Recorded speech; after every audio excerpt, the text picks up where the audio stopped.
enemy bow to God. I am God! Soul belongs to God when it dies. He won't stop this train.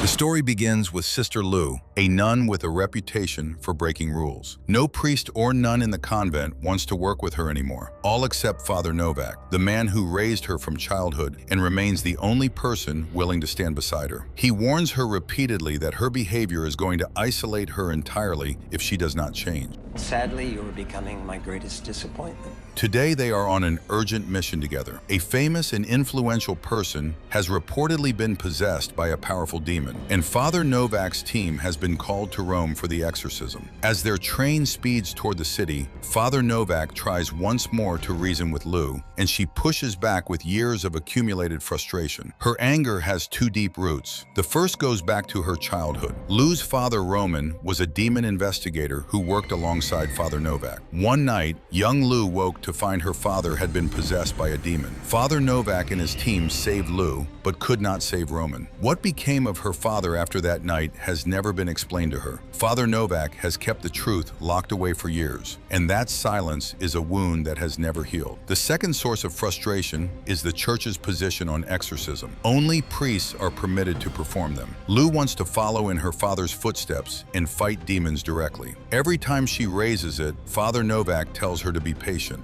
I'm the last person giving you a chance. I've tried to get better.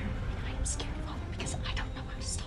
Despite the tension, Lou strikes up a conversation with a young girl named Sophia who is traveling with her nanny, Sister Nancy. Sophia notices Lou is troubled and shares something her father used to say, that even the hardest times end for those who stay brave. Lou asks what Sophia's father does. Sophia says proudly that he designed the very train they are riding on. Lou warms to her immediately. In the dining car, Lou also meets a young couple, Vicky and David. She and Vicky connect quickly and an easy friendship develops. Everything aboard the train feels, for the moment, entirely normal, except for one passenger. A man named Gabriel had been handed a small box by his girlfriend just before boarding, with instructions to open it only when he was alone on the train. I want you to open it on the train. When he finally does, he finds a strange statue inside, one that does not look like anything he recognizes. Sophia happens to walk past at that moment and identifies it immediately. She tells Gabriel it represents Asodius, the king of demons, said to have the terrifying power to possess and control multiple people simultaneously. It's Asmodeus, the king of demons. Then she laughs it off as probably just an old myth. Nancy calls Sophia away. Gabriel is still thinking about what she said when the sharp edge of the statue cuts his hand, a small scratch. No one understands what that single drop of blood is about to set in motion. Elsewhere, Lou catches a man named Louis quietly stealing from other passengers. She confronts him and tells him to return everything, or she will make sure every passenger on the train knows what he did. Louis complies quietly. Then the focus shifts back to Gabriel. His body begins shaking violently. He is freezing cold and his face is changing. It no longer looks fully human. At almost the same moment, the train begins to malfunction. Engines stutter, lights flicker, the structure vibrates unnaturally. Then crows begin slamming into the windows. Dozens at first, then hundreds, then so many the glasses nearly block. Panic breaks out through every car. The conductor announces that the train suffered some window damage and will stop at the next station in 5 minutes for repairs. It is meant to reassure everyone, but the station comes and goes, and the train does not slow down. It accelerates. Lou goes immediately to Father Novak and tells him what she has seen. He says he will investigate and asks her to keep the passengers calm. Lou and Vicky do their best, but a passenger named Edwin keeps stoking fear, reminding everyone that animals can sense disaster before it arrives. David snaps at him to stop, but the train keeps speeding up. Lou decides to go to the driver's cabin directly. Everyone follows. When they get there, the driver is already dead. No one knows how it happened. The sight freezes everyone in place. Then everything shifts. Lou is pulled suddenly into the spirit world. Father Novak is there waiting. He tells her it is finally only time she knew the truth. Her father Roman had been possessed by Asodius, the same demon that has now boarded this train. Asodius wanted both Roman and Lou dead. Father Novak tells Lou plainly, if she wants everyone to survive, she will have to stop it herself. Before she can ask anything more, Asodius appears in the spirit world and kills Father Novak in front of her. Lou is thrust back into reality. The group sees Father Novak's condition and understands everything has fallen apart. Asodius declares to the train that every soul on board belongs to him.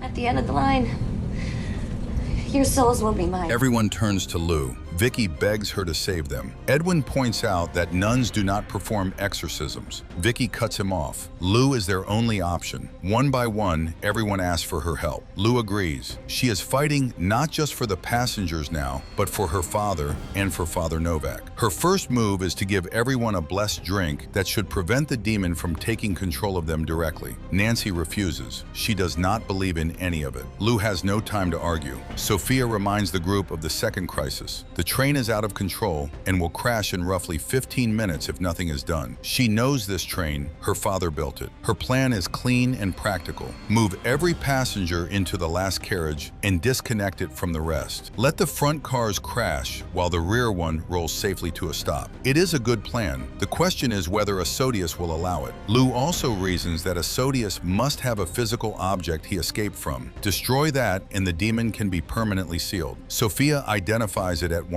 Gabriel's statue. Lou divides the work. Sophia, Nancy, Vicky, and David will move the passengers and separate the rear carriage. Louis will take the statue from Gabriel. Edwin, whose talent for provocation has always been a problem, now becomes an asset. His job is to keep the demon distracted with insults while everyone else works. Present yourself, demon. Present yourself. Lou will face Asodius directly. The demon finds Lou first and offers her the same choice it once gave her father: kneel and be spared. Lou refuses. The others make progress. Passengers move, rear carriage almost ready, but the demon finds Nancy, the one person who did not drink the blessed mixture, and takes control of her. She turns against the group. Edwin keeps taunting Asodius from another part of the train until a message appears written on the glass: "You will die alone." He barely escapes. Louis reaches Gabriel and locates the statue. The demon whispers that it is worth a fortune and he could walk away rich. Louis has already chosen. He is standing with his friends. The moment Asodius understands this, it kills Louis before anyone can reach him. The group grieves for a moment. There is no time to stop. Lou frees Nancy from the demon's control and orders everyone to the rear carriage. She will distract Asodius and follow. She also tells Nancy to get Sophia back to her father. Nancy quietly reveals that Sophia's father died 3 years ago. She is all Sophia has. Lou looks at Sophia and sees herself. She knows what has to happen. Edwin refuses to leave Lou behind and goes back to help her. Everyone else reaches the rear carriage and begins detaching it. Lou confronts Gabriel and the demon head-on. Asodius tries once more to turn her. When she refuses, the fight begins in earnest. I only bow to God. I am God! Edwin arrives and knocks the demon off Lou, but Asodius immediately needs a new host. It releases Gabriel and enters Edwin instead. Gabriel survives, and Lou tells him to run, to warn the others to separate the train now. He escapes. Edwin, fighting for control of his own mind, tells Lou to leave. He says he has done terrible things, and his son will not speak to him. He wanted to do one good thing before the end. This is it. He begs her to go. The demon overwhelms him before she can act. Gabriel reaches the others. Vicky disconnects the rear carriage.